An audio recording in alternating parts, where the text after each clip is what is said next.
चर्चा इष्टोपदेश ग्रंथ पर चल रही है।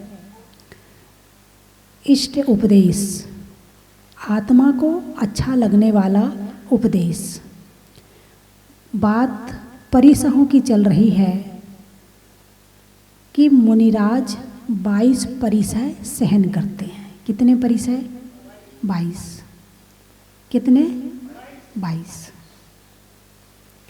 ये परिसय श्रावक सहन करता है कि नहीं? अरे बोलिए ना। हैं? होते तो हैं, सहन भी करना पड़ता है और कर्मबंध भी करते हैं। परिसय भी होते हैं।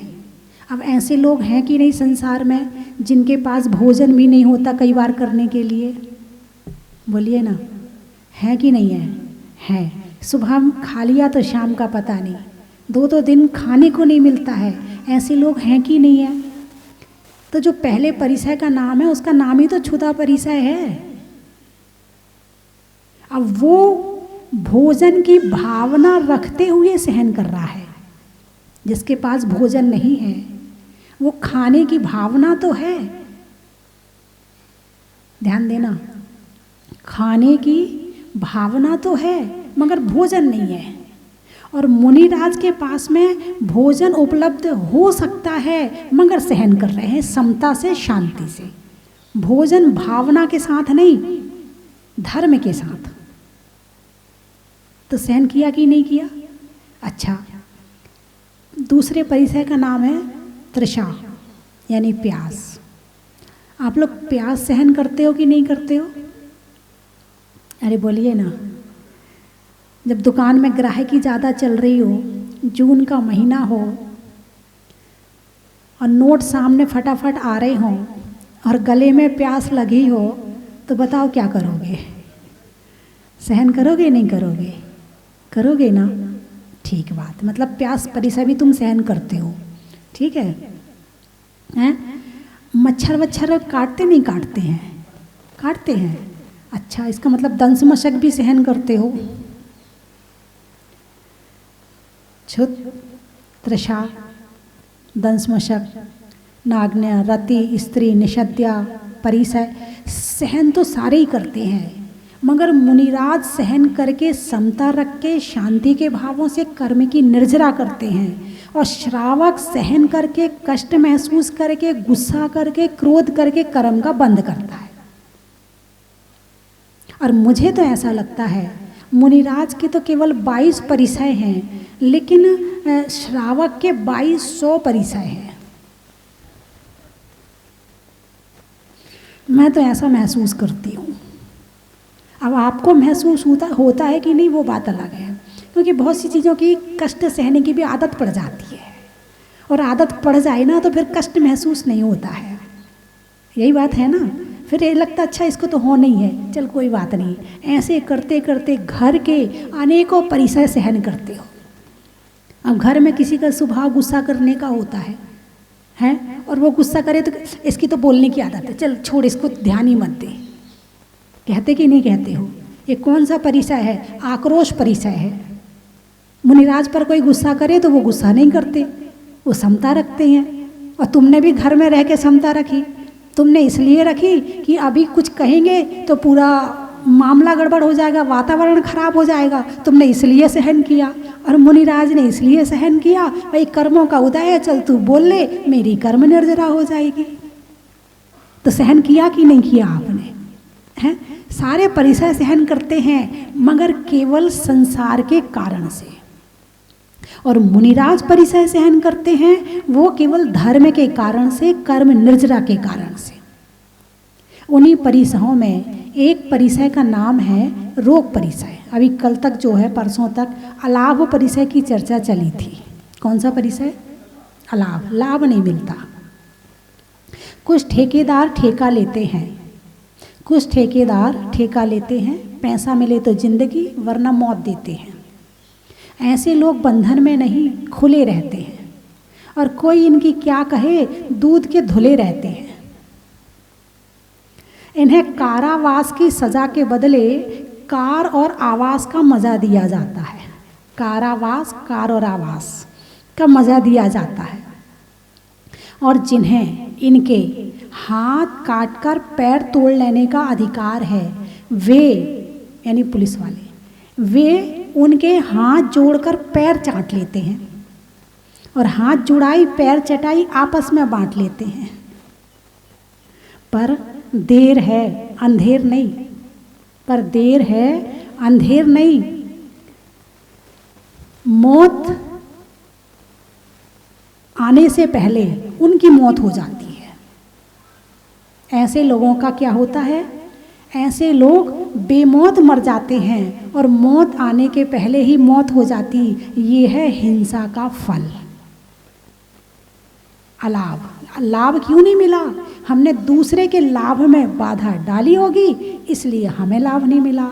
अब वो लाभ किसी तरह का भी हो सकता है, जीवन का लाभ है। हमने दूसरे के जीवन में बाधा डाली तो हमारे जीवन में बाधा आई।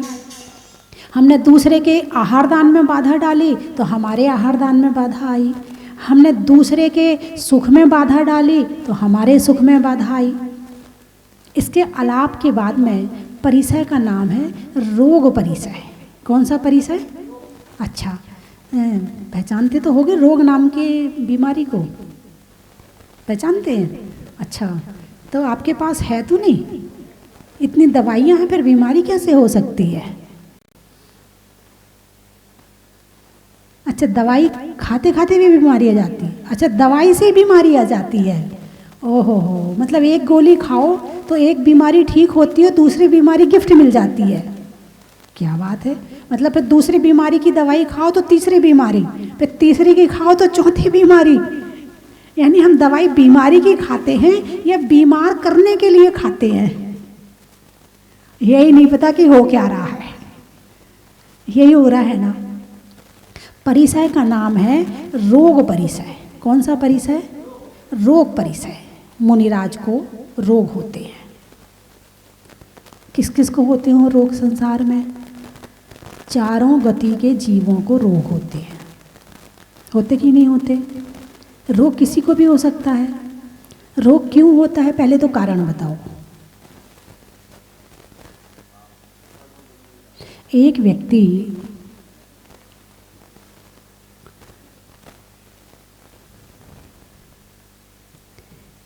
जॉब करता है, एक व्यक्ति फैक्ट्री चलाता है, एक व्यक्ति कोई और काम करता है।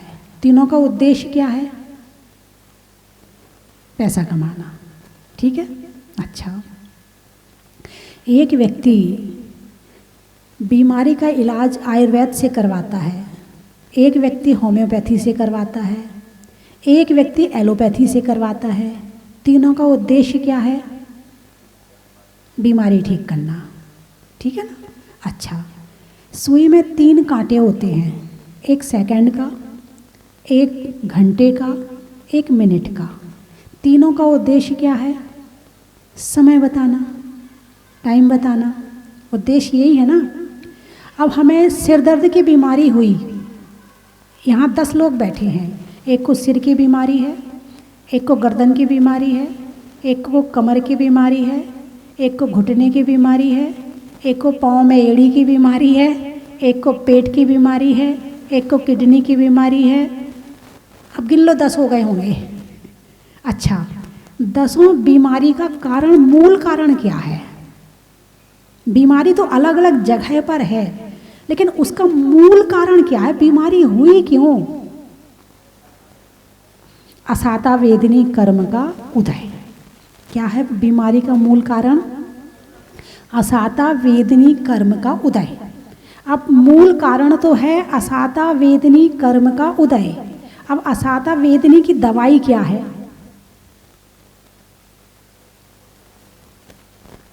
चलो उसकी भी चर्चा करेंगे। यदि बीमारी का नाम आया है तो साता वेदनी के विषय में भी चर्चा करेंगे। तो मूल कारण है कर्म। क्या है? कर्म। बीमारी आई है शरीर में और कष्ट हो रहा है आत्मा को। बीमारी किस में आई है? अब जैसे किसी को कैंसर की बीमारी हो जाती है और उस कैंसर की बीमारी के कारण से उसकी मृत्यु हो जाती है। ठीक है, अब बीमारी कहाँ है? शरीर में। कष्ट किसको हो रहा है? आत्मा को। जब ज़्यादा बीमारी बढ़ जाती है शरीर में तो आत्मा शरीर को छोड़ देती है और शरीर यहीं पड़ा रहता है। तो बीमारी, कैंसर की जो बीमारी थी वो शरीर में रह गई और आत्मा चली गई, तो उसके साथ बीमारी गई कि नहीं गई?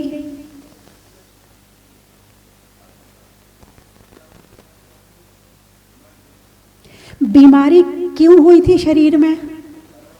कर्मिक उदय में। तो जब आत्मा इस शरीर से निकलकर दूसरे शरीर में गई तो कर्म गए कि नहीं गए उसके साथ?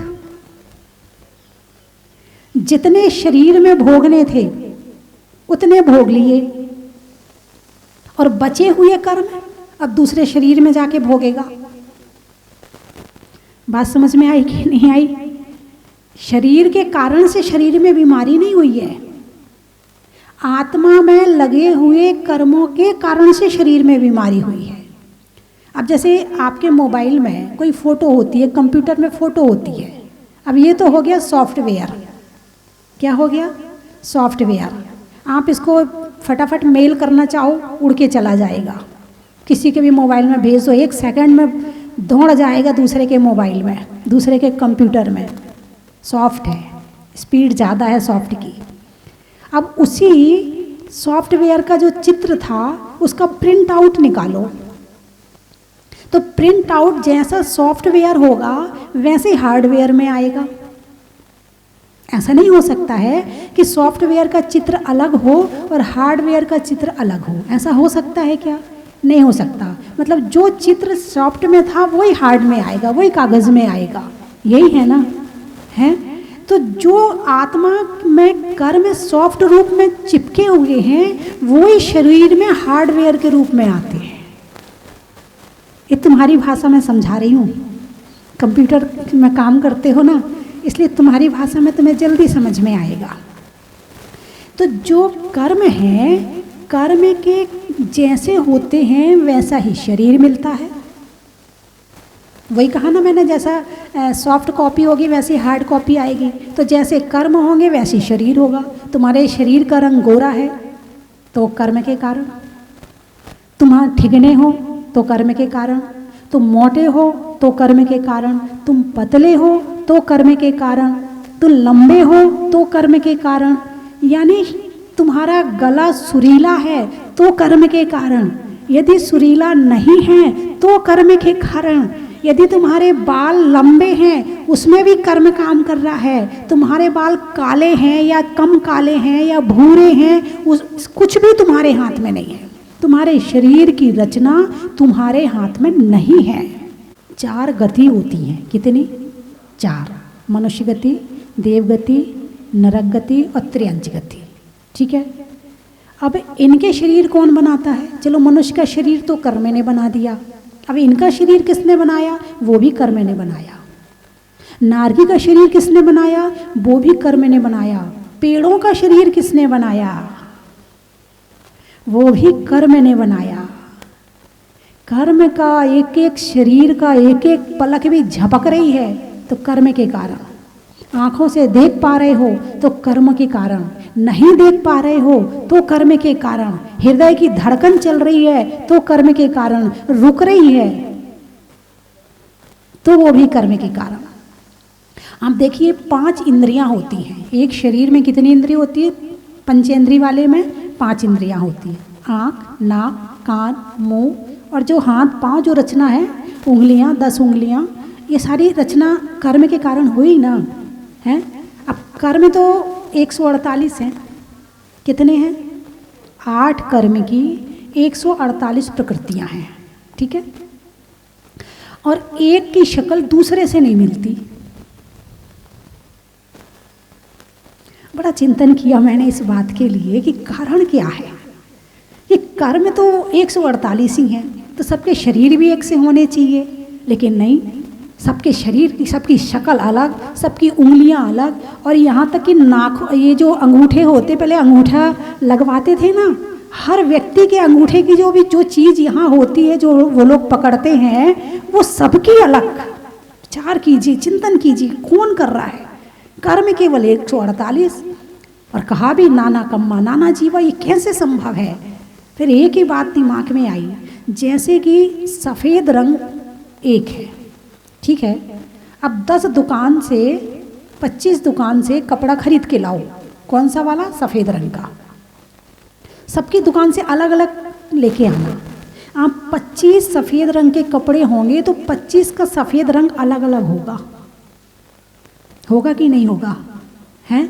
ऐसे ही कर्म एक दूसरे के साथ मिक्स होकर किसके शरीर की रचना कैसी होनी है, ये वो निर्णय करते हैं, ये हमारे ऊपर नहीं होता है।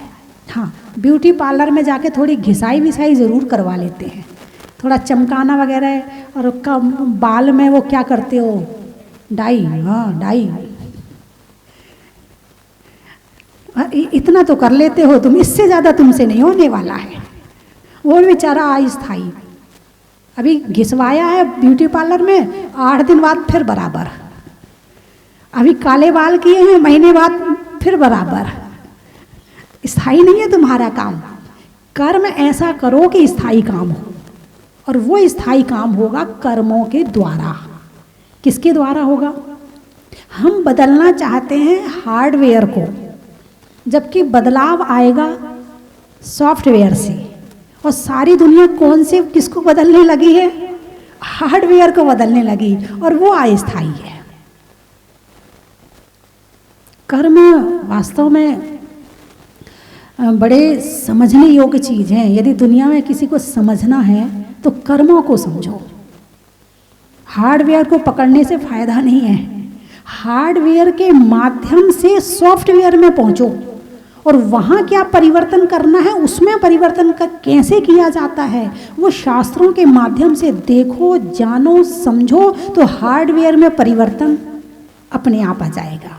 और हमें सिर में बीमारी हुई तो हमने सिर की दवाई खा ली, हमें कमर में बीमारी हुई तो हमने कमर की दवाई खा ली।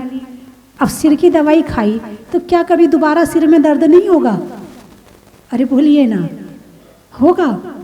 तो फिर किस में परिवर्तन करना है? सिर की दवाई खाने में परिवर्तन करना है, दूसरे डॉक्टर की दवाई लेना है, या सॉफ्टवेयर में परिवर्तन करना है? सॉफ्टवेयर है भाव, हार्डवेयर है शरीर। हार्डवेयर है शरीर और सॉफ्टवेयर है भाव, परिणाम, मन, बुद्धि। ये सॉफ्टवेयर है। परिवर्तन हमें भावों में करना होगा। जब भाव में परिवर्तन होगा तो कर्म में परिवर्तन होगा। आप ये मत समझो कि हम भाव बनाएंगे तो हमारा सारा परिवर्तित नहीं हो सकता। तुम्हारी भावों की विशुद्धि की तीव्रता पे निर्भर करता है कि वो कितना परिवर्तित हो सकता है। यानी वर्तमान में किए हुए भावों का प्रभाव भूत पर भी पड़ता है और भविष्य पर भी पड़ता है। ये बात समझ में नहीं आई होगी। भविष्य पर पड़ता है ये तो अभी तक सुना था कि तुम वर्तमान अच्छा बनाओ तो भविष्य अच्छा बनता है, मगर भूत पर कैसे पड़ जाता है इसका प्रभाव? बिल्कुल पड़ता है। आप शास्त्रों को पढ़ें कि जब वर्तमान में अच्छे भाव बनाए जाते हैं तो जो पुराने कर्म होते हैं उनमें परिवर्तन होता है। यदि सम्यक दर्शन प्राप्त हो जाए, कौन क्या? सम्यक दर्शन। यदि सम्यक दर्शन जिस क्षण प्राप्त होता, जिस क्षण की बात बता रहे, बहुत लंबा चौड़ा गणित नहीं बता रही, क्षण की बात बता रही हूँ।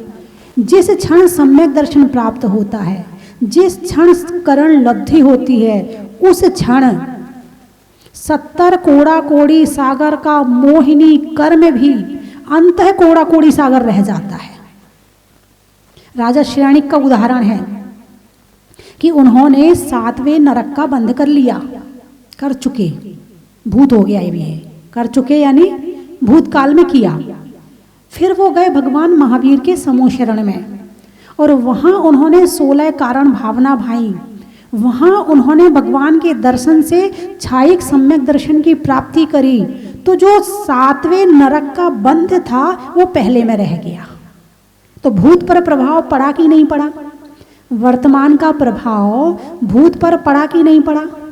कहाँ तो 7वां नरक 33 सागर, और कहाँ पहला नरक की 84,000 वर्ष की उम्र। जमीन आसमान का अंतर आ गया। किसने किया?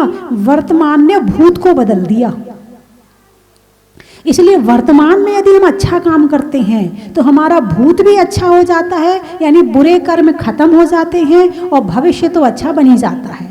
और यदि हम वर्तमान में बुरा काम करते हैं तो भूत के जो बुरे कर्म हैं वो और प्रगाढ़ हो जाते हैं और भविष्य भी बिगड़ जाता है।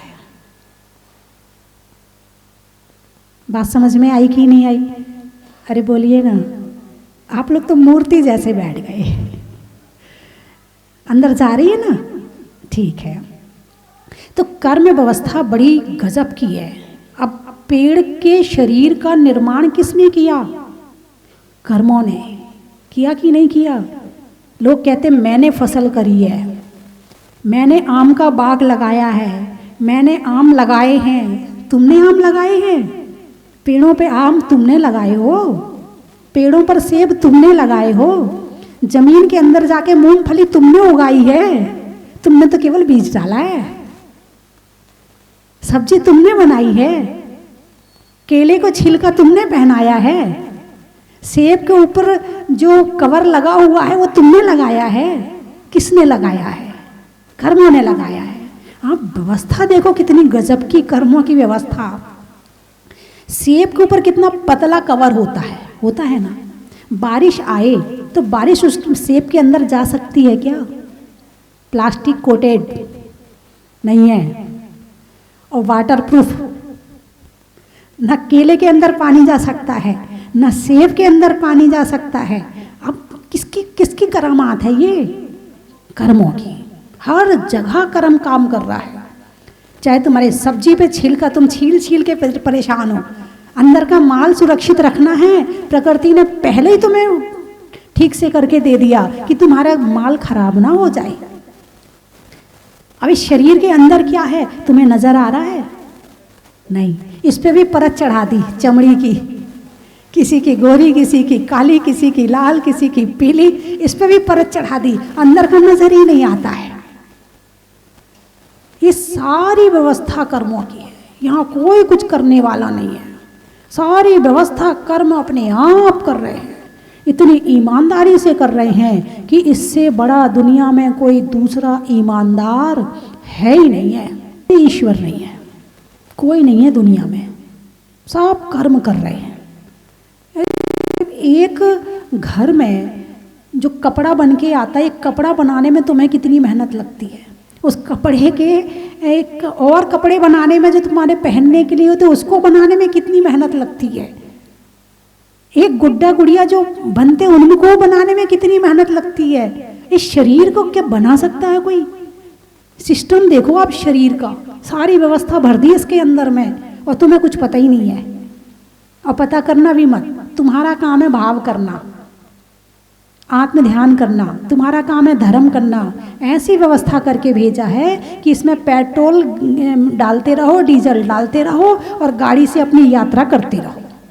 और यदि तुम गाड़ी में अटक गए तो फिर तुम गाड़ी के हो गए, यात्रा छूट गई तुम्हारी। बात समझ में आई कि नहीं आई? हैं? पेट्रोल डालते रहो, टंकी है ना पेट में, भाई जितनी जरूरत है उतना डालते रहो। बाकी तुम्हारी जो आत्मा के लिए धर्म की यात्रा है वो इस गाड़ी से कराते रहो। आवश्यकता है प्रकृति से बचाने के लिए वस्त्र पहनो, आवश्यकता है मकान की मकान कर लो, लेकिन इसमें उलझे मत रहो, यात्रा जारी रहे। लेकिन धर्म यात्रा को तो ब्रेक कर दिया है और शरीर यात्रा चल रही है। कौन सी यात्रा चल रही है? शरीर यात्रा। अब शरीर यात्रा से आता है असाता वेदनी का कर्म, टेंशन यात्रा से आता है असाता वेदनी का कर्म, आर्त ध्यान। और जब इनसे कर्म आता है तो फिर वही सॉफ्टवेयर जैसा आएगा वैसी हार्डवेयर, फिर बीमारियां और बढ़ जाती हैं। तो बीमारी मुनिराजों को भी होती है, क्योंकि कर्म किसी को छोड़ता, पूरा हिसाब, पूरा लेन देन, एक इतना सा ना ज़्यादा और ना इतना सा कम। जिसकी जहाँ सांस पूरी हो गई है वो वहीं शरीर को छोड़ करके निकल जाता है। कर्म ही ले जा रहा है आत्मा को, आत्मा थोड़ी ले जा रही कर्मों को बस। लेकिन फिर भी दोनों, जैसा कि एक विशापहार स्तोत्र में आया है कि कर्म जीव को, जीव कर्म को जगह जगह ले जाता है। बड़ी सुंदर लाइनें हैं कि कर्म जीव को, जीव कर्म को जगह जगह ले जाता है और कर्मों की स्थिति में स्थित होकर कष्ट उठाता है। कर्मों की स्थिति में स्थित होकर कष्ट उठाता है। तो हम केवल, हमारी नज़र केवल सॉफ्टवेयर को छोड़ के हार्डवेयर को ठीक करने में लगी। और इसके बड़े बड़े डॉक्टर हैं दुनिया में, हैं बड़े बड़े डॉक्टर हैं हार्डवेयर को ठीक करने के लिए। बड़ी किताबें लिखी गई हैं, बड़ी पढ़ाई करी जाती है, करोड़ों रुपए खर्च किए जाते हैं। किसको ठीक करने के लिए? हार्डवेयर को ठीक करने के लिए। और जब उनसे भी हार्डवेयर ठीक नहीं होता है तो वो भी कहते हैं आई एम सॉरी, अब आप सॉफ्टवेयर पे काम करें, हार्डवेयर हमसे अब नहीं संभल रहा है? और जो शास्त्र हैं, जो धर्म है, जो त्याग है, जो तपस्या है, जो संयम है, ये सारा का सारा सॉफ्टवेयर को ठीक करता है। जो उपवास है, जो भक्ति की भावना है, जो सेवा की भावना है, जो तीर्थ यात्रा की भावना है, जो अभिषेक की भावना है, जो पूजा की भावना है, ये सॉफ्टवेयर को ठीक करता है। और बाहर के डॉक्टर तो कुछ समय के लिए हार्डवेयर में काम करते हैं और जब नहीं होता तो कहता भाई आई एम सॉरी। 1 साल हो गए कोरोना को आए, दवाई बना पाए? क्यों? हार्डवेयर में लगे हैं। किस में लगे हैं? हार्डवेयर में लगे हैं। इसका मूल इलाज क्या है? सॉफ्टवेयर को ठीक करना। बंधुओं, बीमारी मुनिराजों को जब होती है तो वो सॉफ्टवेयर पे ध्यान देते हैं, हार्डवेयर पे ध्यान कम देते हैं। ऐसे उदाहरण शास्त्रों में अनेक आए हैं कि कुष्ठ की बीमारी वादिराज मुनिराज को हुई, तो फिर भी आत्मा के ध्यान में लीन रहे। अभी मैंने 2-3 दिन पहले ही बताई थी, ये चर्चा आई थी जब, और उन्होंने जब देवता उनकी परीक्षा करने आए कि हमसे दवाई ले लो, तुम्हारी बीमारी का इलाज हमारे पास है। उन्होंने कहा मुझे दूसरी बीमारी और है। बोले कौन सी? बोले जन्म जरा मृत्यु की बीमारी है। ये बीमारी तो कोई बड़ी बीमारी नहीं। बोले क्यों, क्या बात है? इस बीमारी में आपको कष्ट नहीं हो रहा, पीड़ा नहीं हो रही? बोले शरीर को हो रही है, मुझे नहीं हो रही, मैं तो अपने ध्यान में लीन हूँ। बोले तो इस बीमारी को ठीक करो ना। बोले ठीक तो मैं ही कर सकता हूँ, आपकी क्या ज़रूरत है? बोले आप कैसे ठीक करते हो? बोले भगवान की भक्ति से, देखो अभी ठीक करके बताता हूँ। और उन्होंने फिर एक ही भाव स्तोत्र, जो कि उन्होंने भक्ति करी भगवान की, वो एक ही भाव स्तोत्र बन गया। और उसमें जब भगवान से कहा कि भगवान, जब आपके आने के पहले ये धरती सोने की हो जाती है तो आपके नाम से ये शरीर सोने का हो जाए तो कौन सी बड़ी बात है? और ऐसा कहकर उन्होंने अपने शरीर पर हाथ फेरा, पूरा कुष्ठ रोग ठीक हो गया। ठीक खुद कर सकते थे, लेकिन पीड़ा के समय में, ध्यान में कर्मों की निर्जरा ज़्यादा होती है, इसलिए उन्होंने अपनी बीमारी खुद ठीक नहीं करी, सहन करते हुए वो आत्मा का ध्यान करते रहे। श्रीपाल को कुष्ठ रोग हुआ था, मैना ने कैसे ठीक किया था? श्रीचक्र विधान से कि किसी वैद्य जी के पास गई थी? श्रीचक्र विधान से किया था।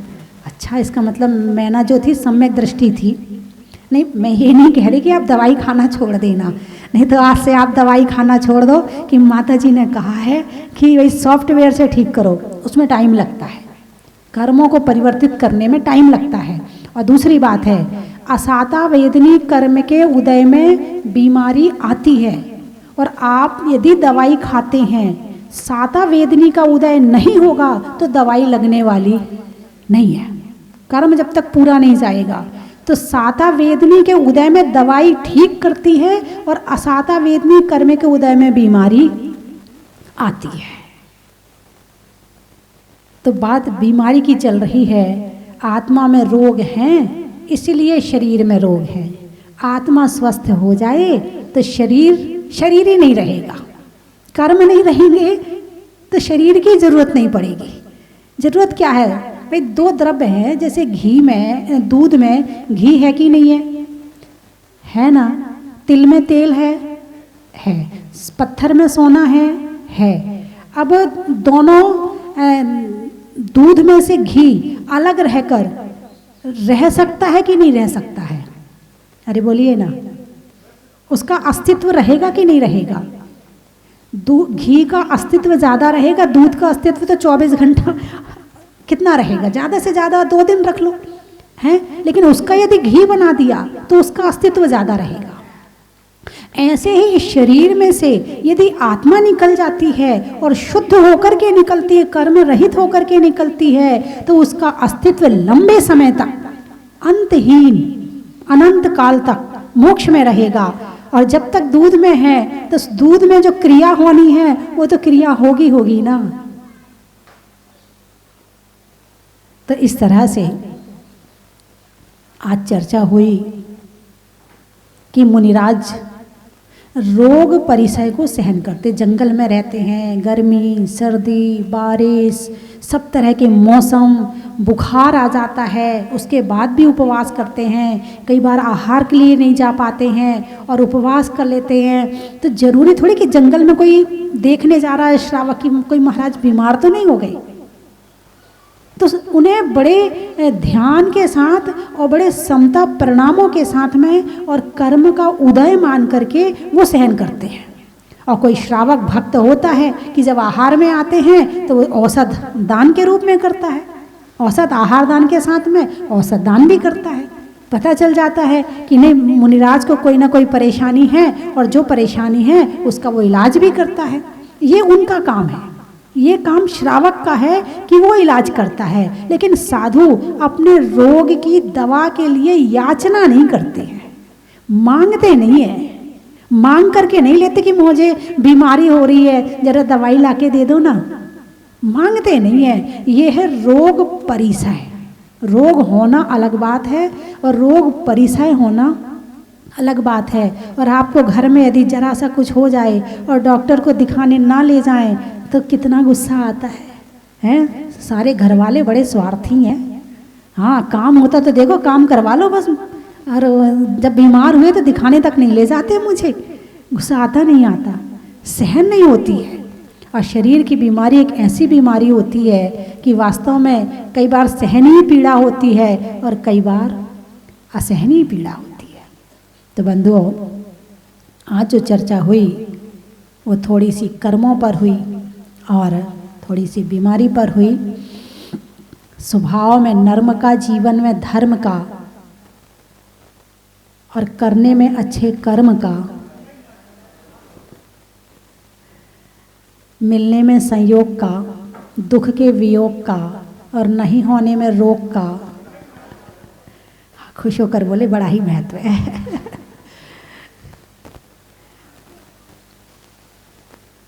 नारी में शर्म का, स्वभाव भोजन में गर्म का और जीवन में धर्म का,